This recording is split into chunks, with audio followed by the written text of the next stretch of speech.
Hi, I'm Christina Mogg. I'm with Hoopla. Hey, I'm Megan Hamlin with Southern Branding. And today we are going to be talking about conference giveaways because I think with everything opening back up, there's conferences are actually happening. They're not virtual anymore. And I've been inundated with just kind of displays, tents, and conference giveaways. So I thought this would be a good opportunity for us to, after talking about kind of brand fill, junk, segueing into conference giveaways is a great segue because a lot of times conference giveaways are high quantity, low price points. So, yeah. Yep. And the conference giveaways are the things that you see like filled in the trash cans as you're exiting because everybody's like throwing it away because they don't want 10,000 plastic bags that has a cheap lip balm. Well, yeah, I would say the lip balms are popular, or and I do think like a tote is a smart giveaway because people are trying to carry around all of their stuff. But when you give those totes away that are kind of that really thin, non-woven material, one of my cats just thinks that's the best thing to chew on, and all the handles get chewed off. And so I think when you give away one of those, it's great for brand fill in the sense of like, yes, someone will be wearing it at the conference, but it'll probably be thrown away in the hotel room once they pack their bags. Now, if you give away a canvas tote, which is, just a little more expensive, with some retail branding, so you can make your branding look retail on it. Or my favorite things are the little tuck and toss, the packable totes. Love those. People love those. I give those away to my, clients I meet, and everyone just loves them. And you can do something called sublimation. Those are the ripstop material that folds up. It's going to last you, forever. Yeah. You put it in your car, you put it in your bag, whatever. It's not going to tear. And the beautiful thing is it all fits into that pouch, and the branding that you can do on those, it's that full sublimation, which, do you want to explain what sublimation printing is? Well, so, okay, we need to do another one that's just about different decoration. Yeah, totally. Okay, yeah. So basically what sublimation is the entire thing is going to be your artwork. So it starts off as white, and then the entire thing is whatever you dream up, imagine it to be is what. Oh, here, I have an example. It's my laptop case. Yeah. So that's sublimation, complete customization. Also from the same supplier. Yes, one of my favorite suppliers. Shout out to Numo. It's not a secret. They're out of Texas, and they're great to work with because they have really good graphic design capabilities that they help support with. So, and they have really great items. Did you want to share something else? Totally. Well, another great Numo one. So it's the Swedish. Yep, with the pocket on the front, and this one had a magnetic back with it as well. So the koozie is my favorite example of taking like an everyday item that has a really high potential of being thrown away because everybody has that koozie drawer. So it's got to make the cut. So you got to do something so that it's actually kept. So if we're just a little bit more, make it something that's a fun suede material, or maybe it's a fun metallic or denim, so many different possibilities with what it could be. Add a pocket to it or add a magnet to it. And then it becomes something that's different and unique. And then it's the, the wantable, keepable, stealable that we talked about, right? Yep. That's what it becomes. And then, it's a whole trend. We even have people that do these annually. So like as a commemorative, so every year. A collector's item. Yes, a collect. Oh, an ad limited edition or collector's item in front of anything, and people want it. Okay, so the other thing I want to bring up though with doing conference items is it doesn't have to be large quantity, small budget, small low price point kind of thing. You can also do a lot with offering to drive to your booth, with offering, maybe something that's a larger item and it becomes a drawing, or it becomes like, oh, you're doing a social media campaign with it as well, about posting with a photo at your booth or something like that. And then you have a drawing to give away a really large item. We've seen a lot of success with that as well. Well, and if you think about it, you could even do one of those smaller items. One item that I recently did, look at me, just not prepared, but pulling things out. I recently did these metallic lip balms. You can't really see my branding on it because it's not focusing good. Oh, and it's upside down. But this is an inexpensive giveaway, and you don't have to do the metallic version. I just liked it. And you could put that on a little card with a QR code with a call to action, like register with this QR code. And then you have your Big Daddy thing showing, your Big Daddy present or whatever giveaway showing at your booth and saying, here's your giveaway that you can keep. Here's the call to action. And then it gets you everyone's, information. And then you do the drawing for whatever you're displaying. Yeah, totally. Also, I want to backtrack on what I said just a little bit with the lip balm or the pen, because there's nothing wrong with those items. But give out the best one. Yeah, give out the best one and make it something that's unique and memorable with your messaging. Yeah.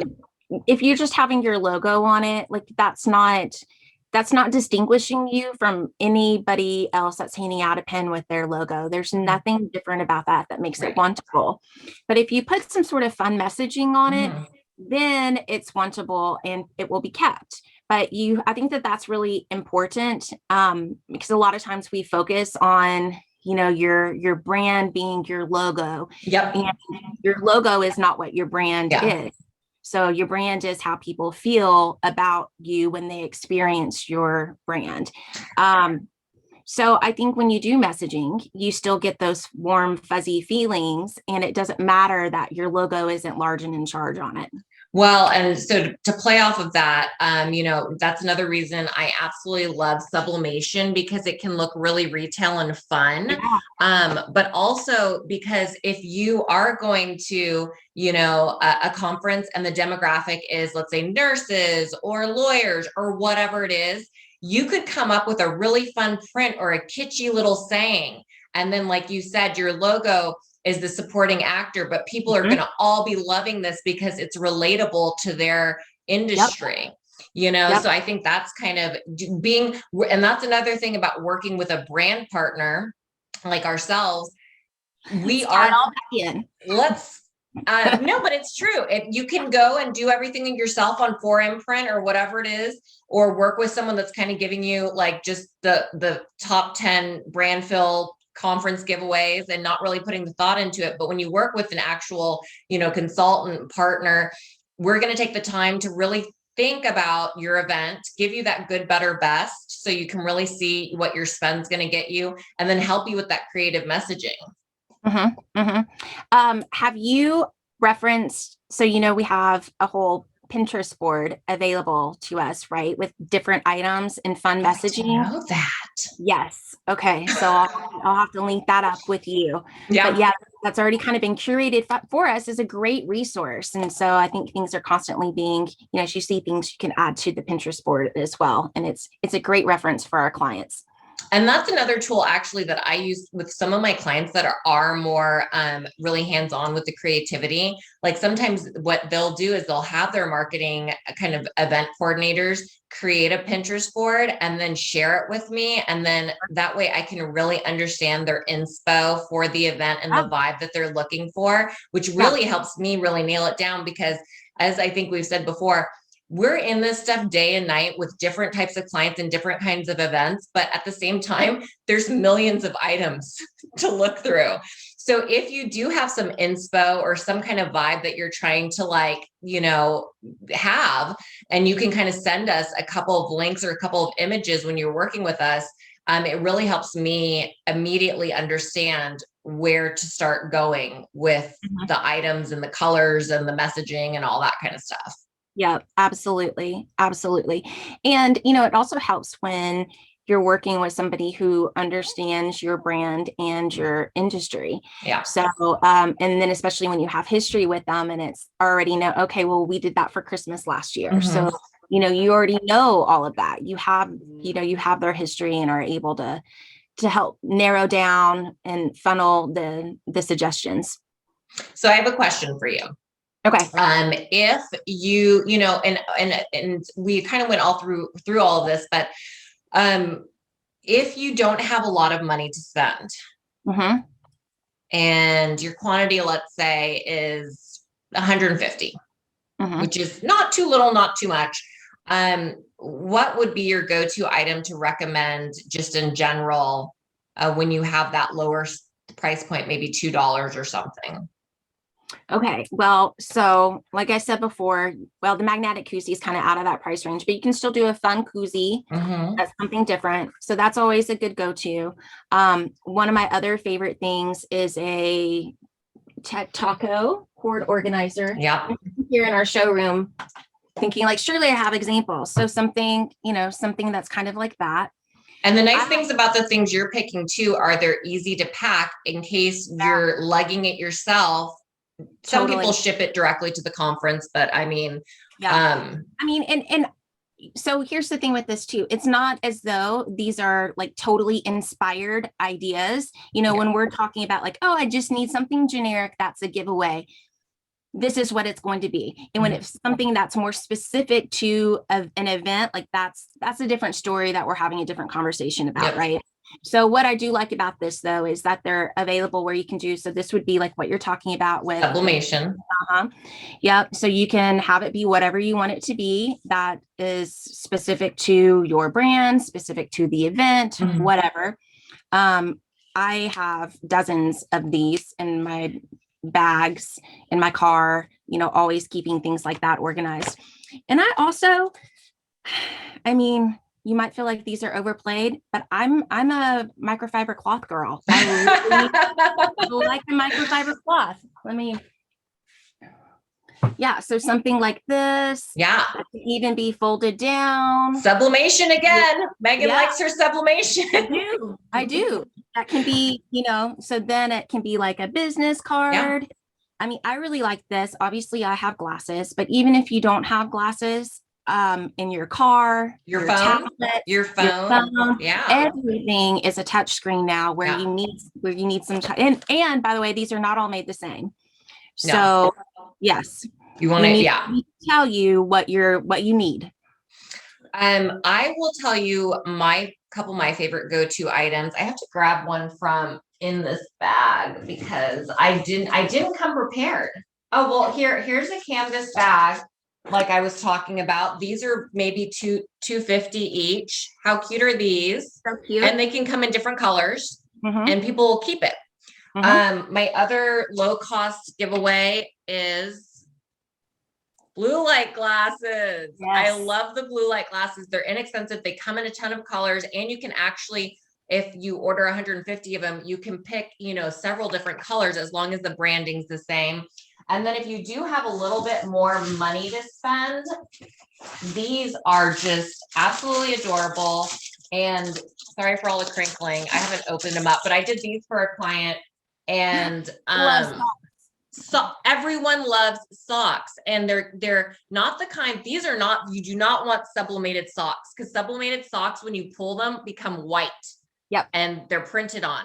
You always want woven socks when you're going to give them away, because the quality is going to be a lot better. But like the amount of designs and stuff you can do on them, they're a little pricier, but if you get those higher quantities there, you can get them for $5, and people are going to keep those and wear those. So I think that's pretty important. Yeah, absolutely. And I think that that's really the bottom line with what you have to think about. And when you're looking at your budgets and your marketing spend and how much you have set aside for promotional products and swag and things like that for conferences, is where are you going to make your biggest impact? If you feel like you just have to have something to give away something, that is where it might be a waste of dollars, and goes back to the brand fill that we're talking about.